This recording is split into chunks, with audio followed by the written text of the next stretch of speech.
at Litvak Leadership Live. Brian is very excited. Look at the smile on his face.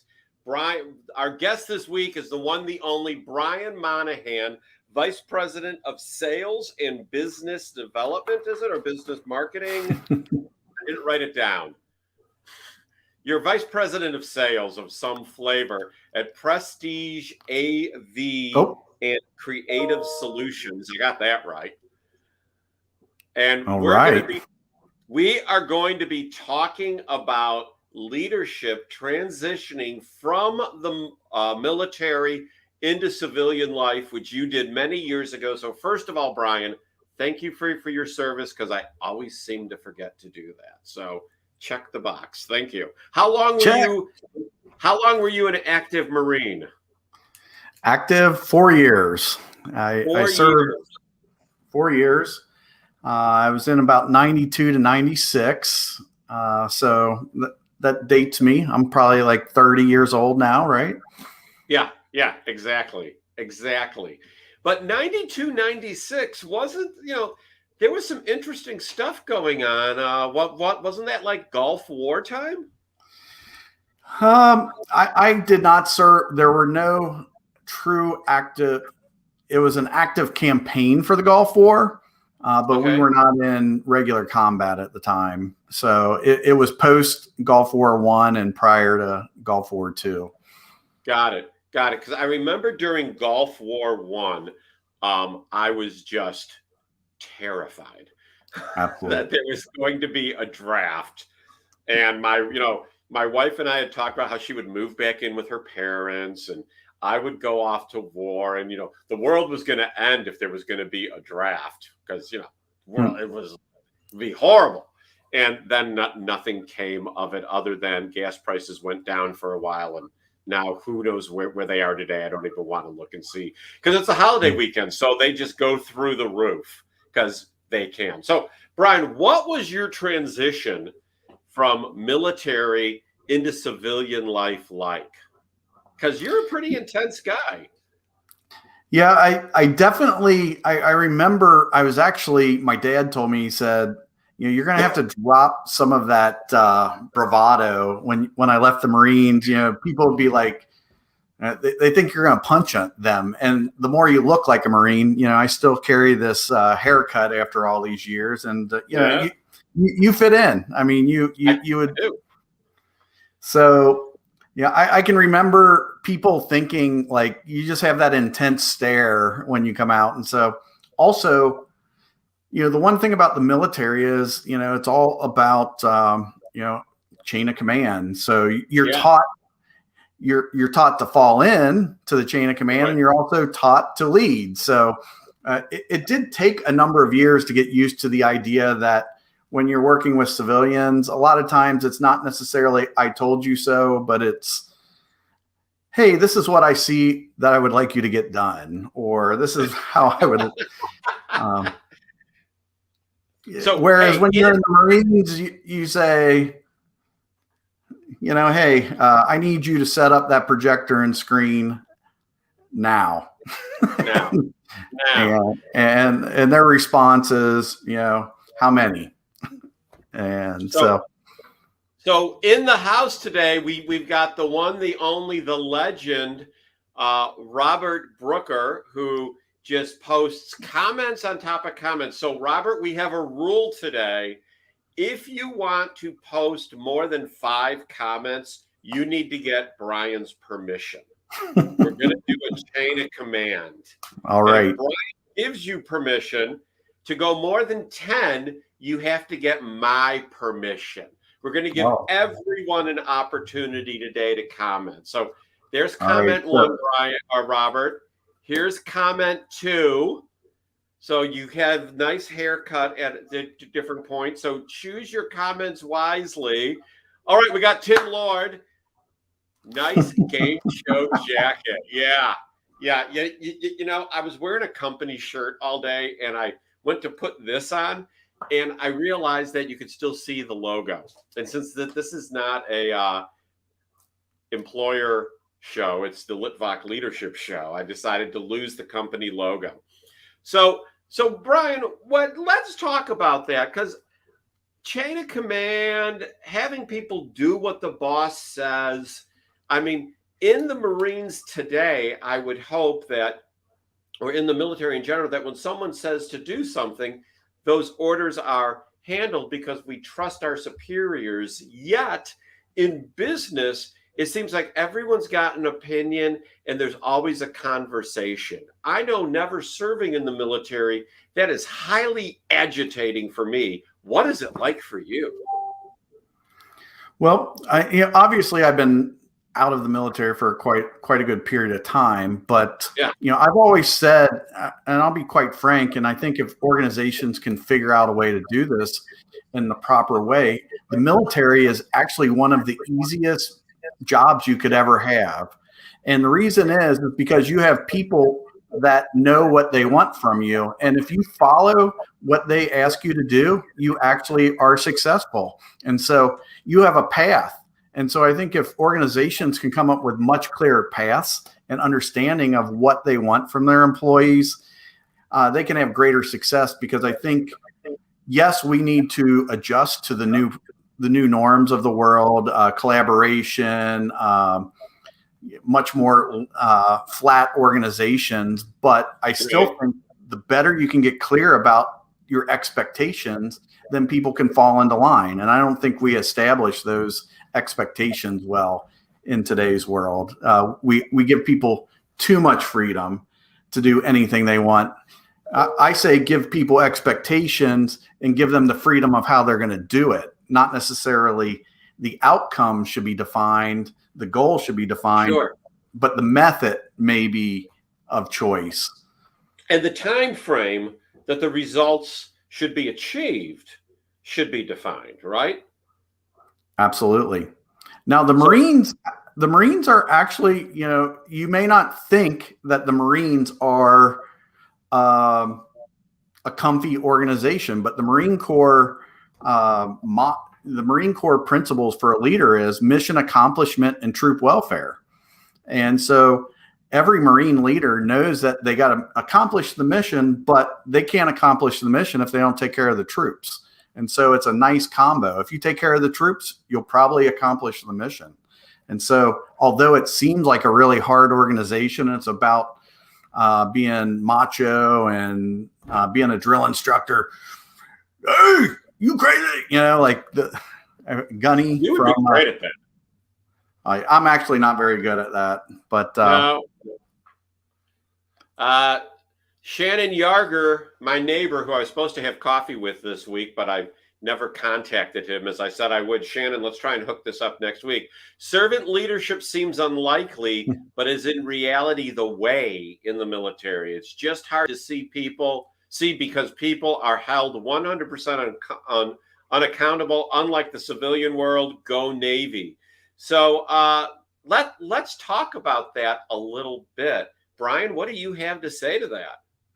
Well, first off, Shannon, as a Marine, my paycheck came from the Department of Navy. So I was always a fan of the Navy. I did not get to go on any floats, as they call them, in the military. That's going out on a aircraft carrier or a destroyer. I didn't get to partake in any of the naval fun, but Marines and Navy are very tight. They've always been a good team, and Marines, and wherever there's Navy, there's Marines, and vice versa generally. So, but yeah, as far as the civilian accountability, I think that's something we need to relearn as a society, is how do we create accountability for people. I think we've got into a phase where everybody just kind of does what they want to do. And it's not necessarily a bad thing. It's just, I think we have to I think it's time. There's certain things that need to be revisited, certain styles of things. I think people are ready for some new ways now. So what kind of new ways? And Shannon, thank you for your son's service also. Very cool.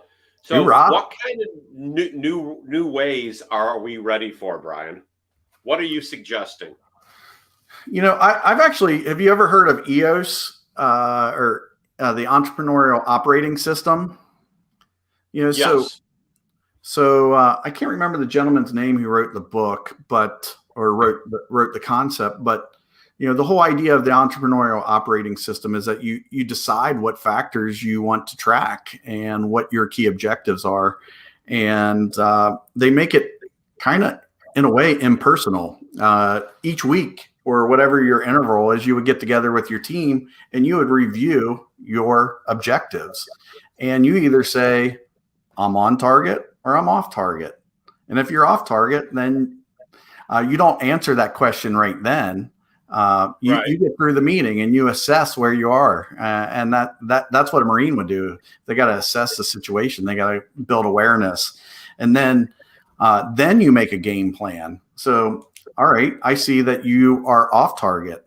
What do we need to do to help you get on target? And so, actually, in the Marines, many people don't know this, that every Marine is a rifleman first. It does not matter what your job is. Your job as a Marine is a rifleman. And so you had to be able to literally fire on a target appropriately. And there's a process for that. You would actually, they called it snapping in. You would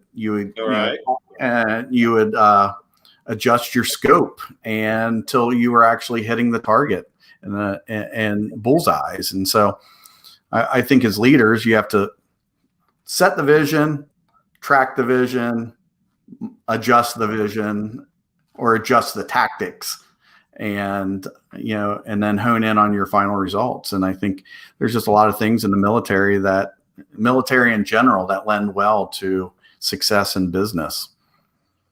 So when you talk about that, and I take copious notes, sorry. Oh, that's wrong. Absolutely. When we talk about, sitting down with teams and having those conversations, look here, Brian and I are both part of Megamind, the mastermind group that is taking the world by storm one day at a time. I think there are more people live streaming out of our group on a percentage basis than anyone. Brian was one of the first. And one of the things that we talked about in the beginning, and this was during COVID, was setting your goals.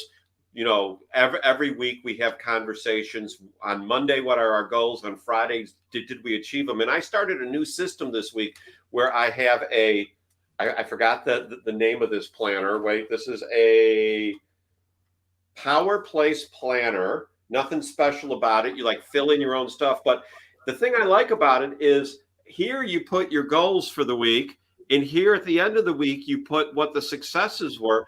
And then here's what I was doing all week, scratching stuff out. Now you might say, well, Sean, that's so obvious. Well, you know what? For the past year, I've been printing off sheets using an Excel spreadsheet.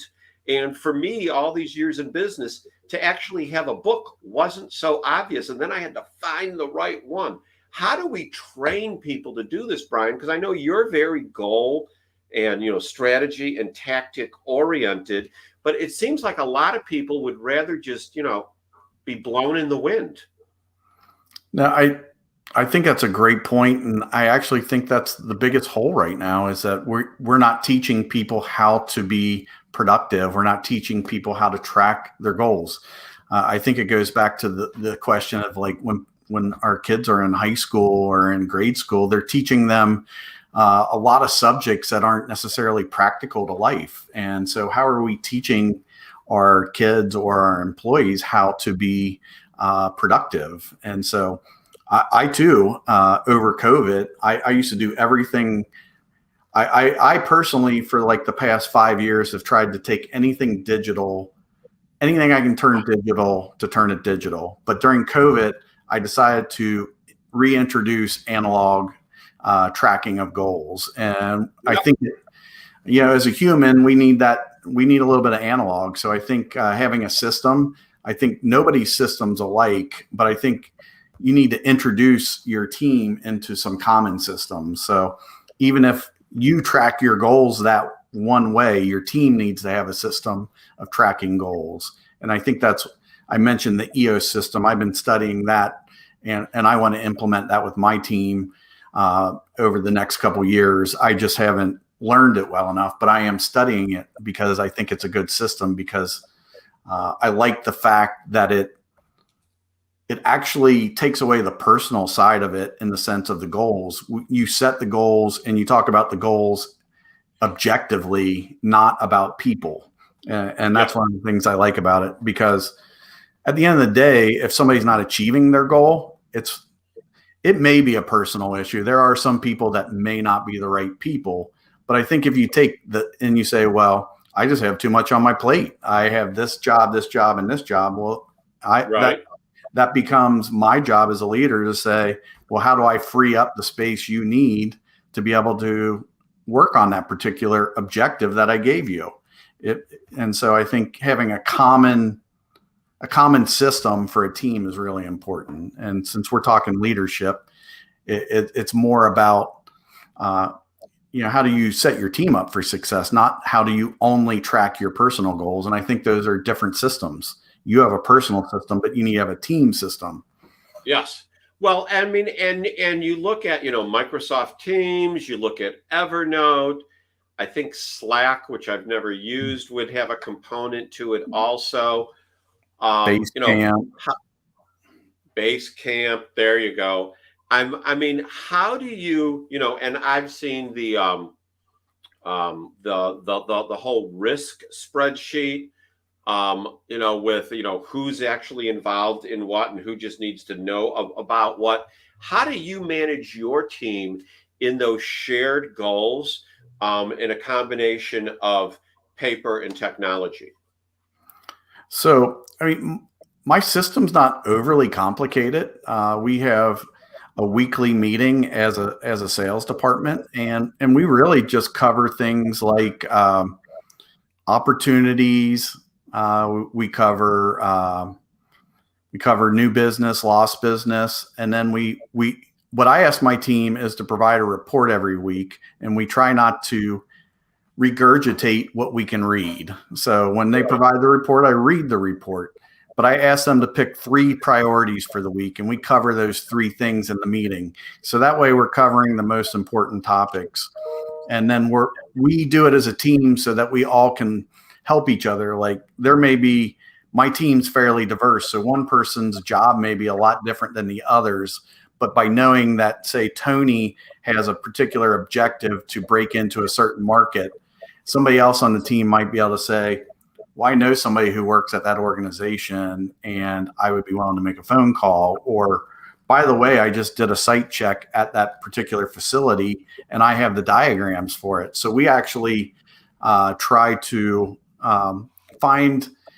we believe that collaboration leads to us helping each other achieve our goals. So do you think that collaboration can occur within a team if the leader does not participate in weekly meetings? Just leaving it up to the people on the team. All right, Sean, I lost you with asking about collaboration. So do you think that collaboration can occur if the leader is not driving it?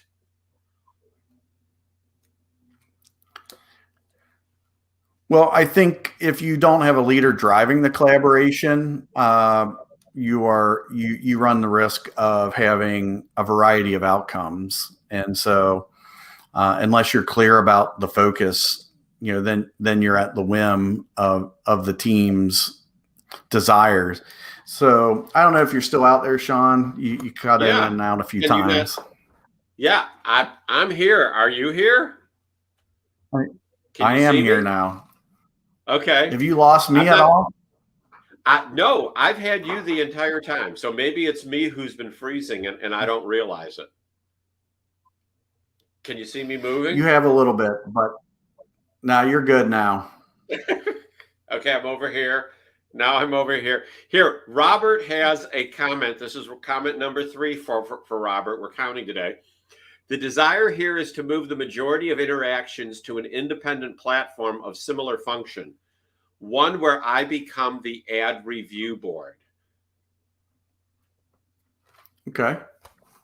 So it sounds like, I'm not sure exactly if I understand what you're saying there, but it sounds like you're trying to create some kind of common collective of information that you can review in one place and become the approver of that particular. I think any centralized information is imperative to the success of a team. And I think more than ever, you have that ability to do it. We talked about those tools, Teams, Basecamp, HubSpot, CRM programs.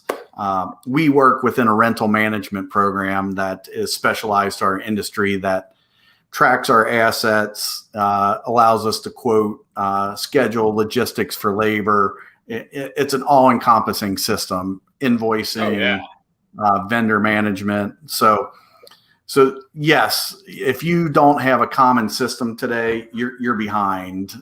There is more than enough tools out there to create a central collaboration point. And so that's what we try to do as an organization is we believe in leaning on our tools. We believe that we want the tools to do the heavy lifting of the jobs that the tools can do so that we can interject as humans where we need to interject as humans, because there's certain things the system is not nuanced. It takes what you put into it and it spits it back out.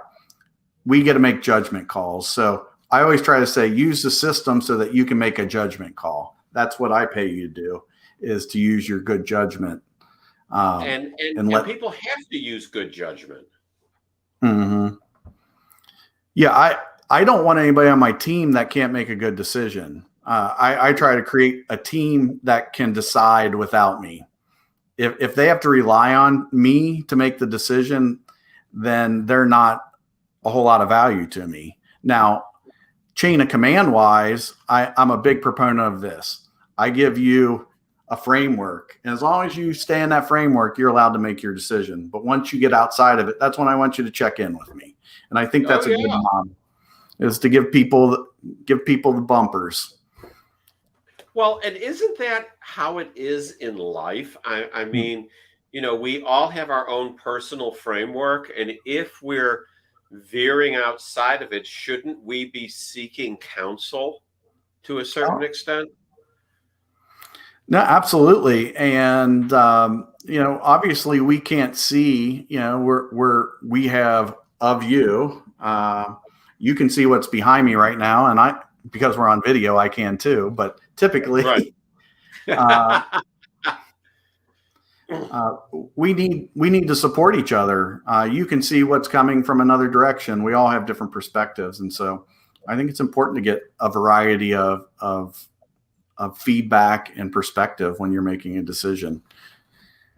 But so when you're working with your team, and here I'm going to throw this up, the leadership traits from the Marines, which ones of these, they're all important. I'm not going to ask you to say, okay, which are the top three or anything like that. What I do want to know is, which ones do you coach to on a regular basis? Well, the good news is I work for a company that's highly integratable, and I don't know if that's a taught thing. I definitely think it's an expected standard within our organization, and so that makes everything else fall into place a lot easier. I think certain traits here lend well to supporting other traits. I would say that's a great question. And I would say judgment is probably the thing that I'm constantly working with somebody, I'm coaching somebody on, is to be better at widening your view, because judgment's not about having the right answer. It's about bringing in a variety of data points and saying, because the right answer today may not be the right answer tomorrow. And so judgment. Absolutely. And so how do you give people the tools so that they can make a good choice, and how do they assess the situation? So I think judgment is probably the one of the most important things I can work with somebody on. Dependability. I think if I'm working with somebody on dependability, personally, I don't want to work with them. They're not a good fit for my team. I think that's one of those things that's maybe a young and up and coming person, the dependability might be just tactics and logistics. But if you generally have a dependability problem, I'm not interested in having you on my team. So, okay.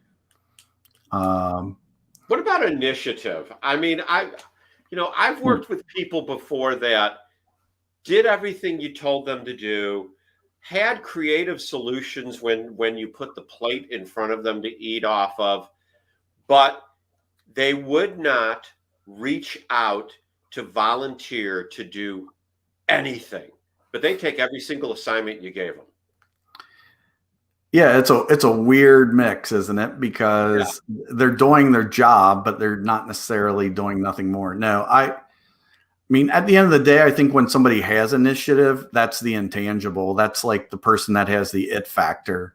I had an assistant, and we knew each other well enough that I could copy her on an email, and I wouldn't have to tell her what to do. I would see an email chain that later became, "Hi, so-and-so, I see that you and Brian are working on X, and I've already created this order, and I would like to schedule a call with you, and I would like to do this." And then, before you know it, the project's been handled. And yeah.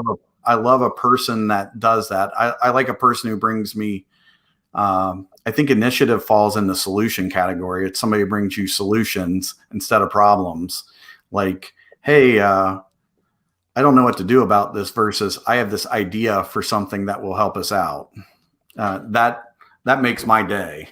I love, and by the way, actually, I'm going to share a story. I have our industry's been hit really hard.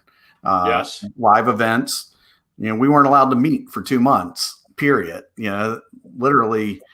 And then it's evolved, and, we're back to fairly normal scenarios right now, despite recovering. So we had to lay off a fair amount of employees, and we brought a few back. And what's been really cool is I've noticed that some of these people that did have to get laid off or furloughed, their focus on being proactive and having initiative is way different than it was prior. And it's refreshing. And not that as an example, this particular person did not necessarily have a lack of initiative, but their initiative is super high right now. And a scenario is, I actually screwed up. I entered a project on the wrong date. Okay. And the wrong date was a day after the project date was. So when I sent my client a note, I said, "Hey, Michael, I just want to let you know that my particular project manager has a few more questions about the project, and he's going to be coming over at 1 p.m. tomorrow. Can you help with this?" And that particular person replied, "Do you mean our event that's happening tonight at 5 o'clock? This is at 2 o'clock. Oh, so what did you do? Well, I immediately contacted our great team and said, "I've made a grave mistake. Better yet, I had just dropped my car off at the shop and walked home to work from home. And so I didn't even have a vehicle to respond to this." So I called our operations labor manager, and I just said, "Listen, I've screwed up, and this is what's going on. I am getting an Uber to go directly to the site so that I can assist whoever you can dispatch."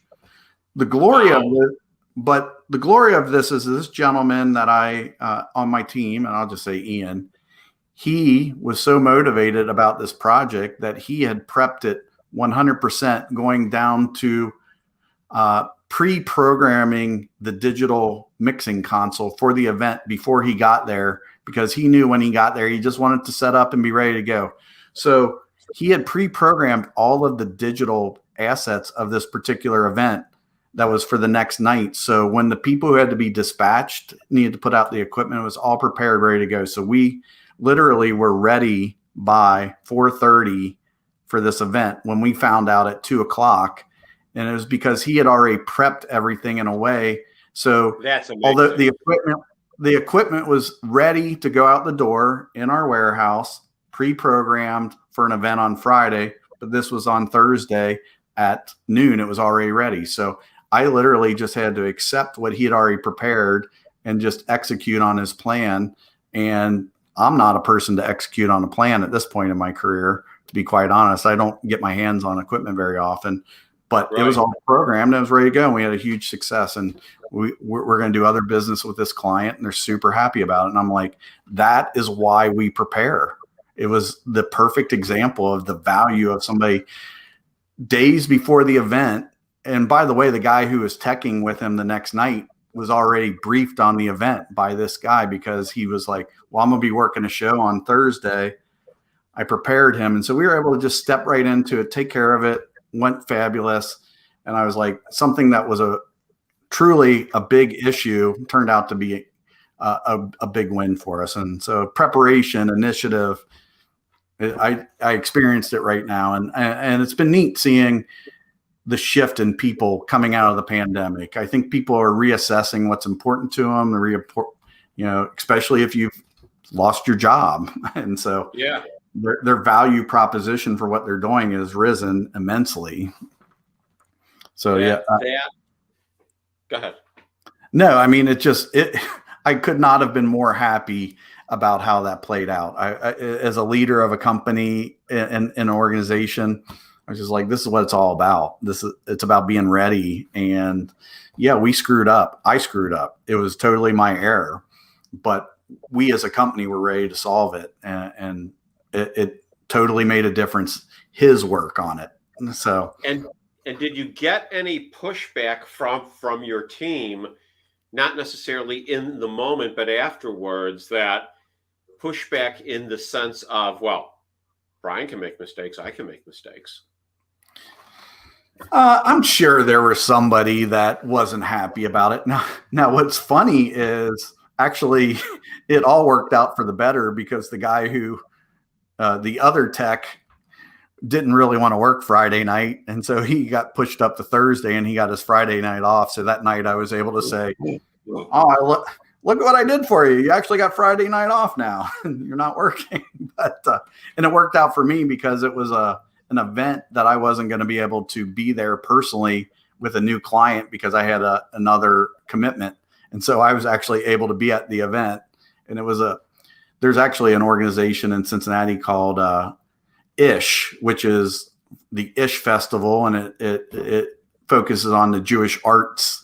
And so they were doing a pre-release of a play, and it was just studying Jewish faith and interracial marriages, and they were just releasing it to this audience just to get their feedback and see what they thought. And so I was like, oh, that just sounds really cool to go to a Thursday night reading of this new play. And so I personally was excited. Friday night.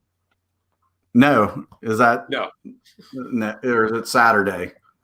Yeah, or a Saturday. Absolutely. Not Saturday. But no, so I think there's as I've been going back to these leadership traits and realizing, 20 years later, 30 years later, these are really just the bedrock of leadership.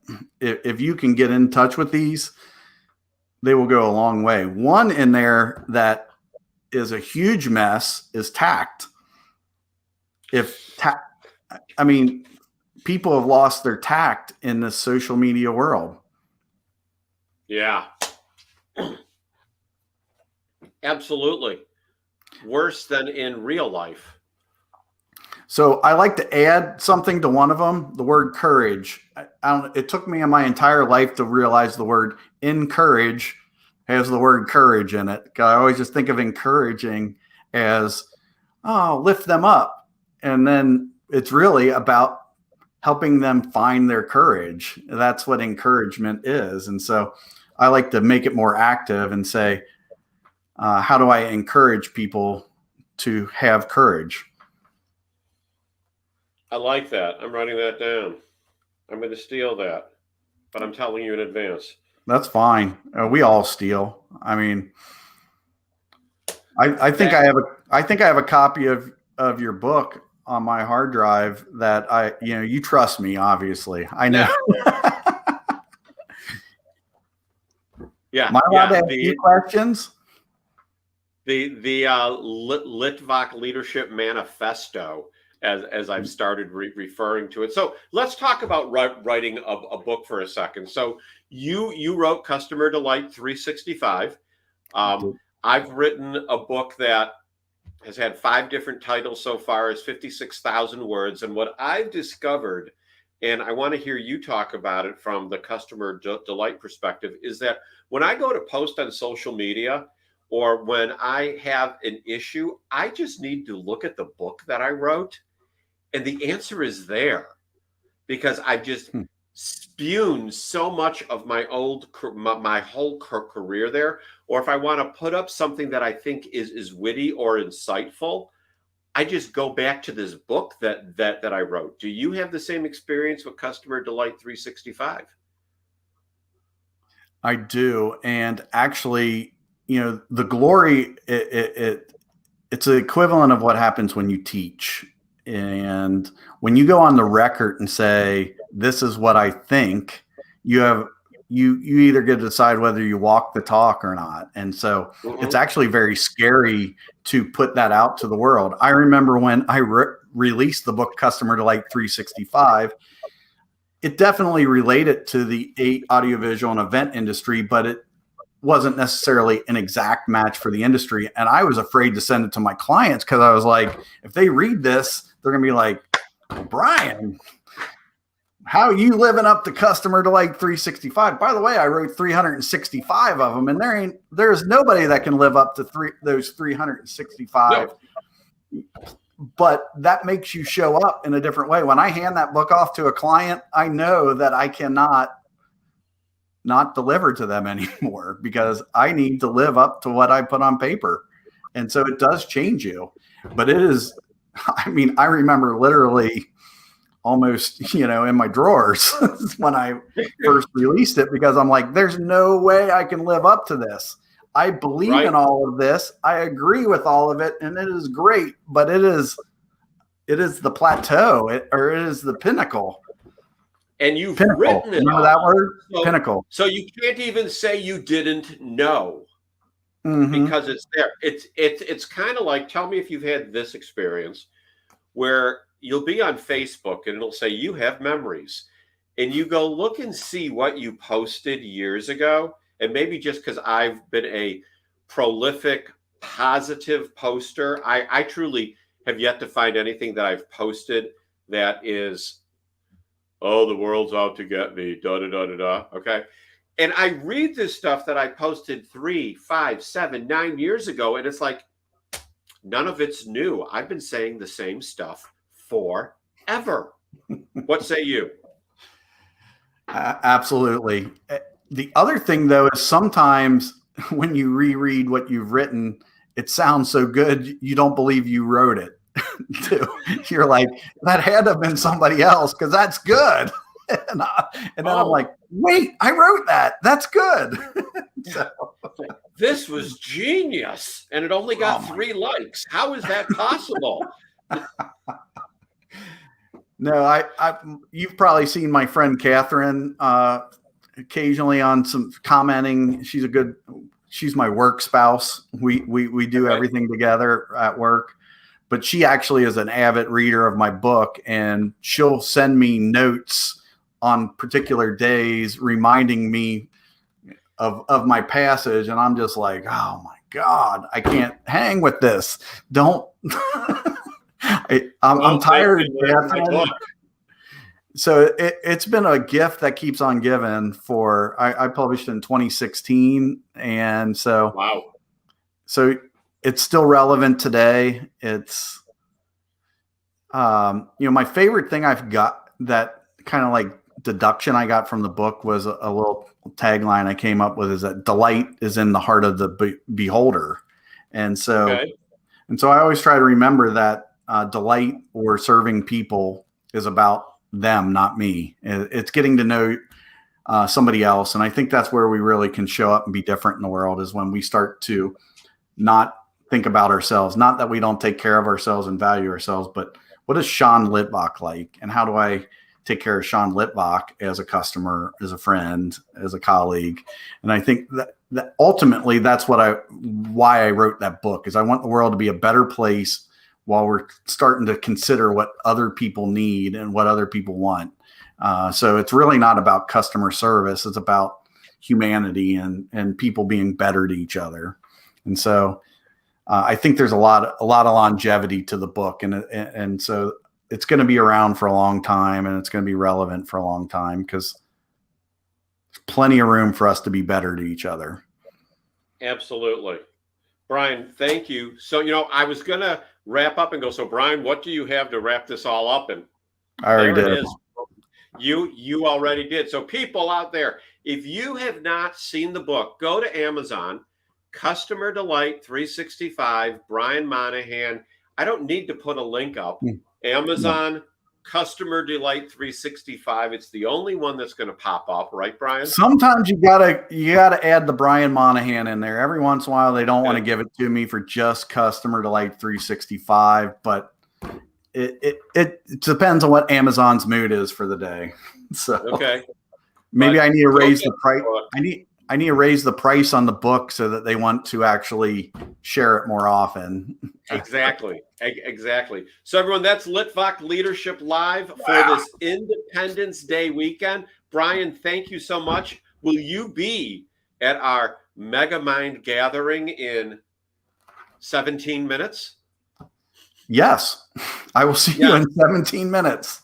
It's in 17 minutes. I will see you again in 17 minutes. Everyone else, hey, don't blow your fingers off when you're working with the fireworks this weekend. Okay? This is your official warning, but go blow some stuff up. But, make sure your dogs are chill. Okay? My neighbors, Solomon's going to be chill. It's all good. That's it. Happy Independence Day, everyone.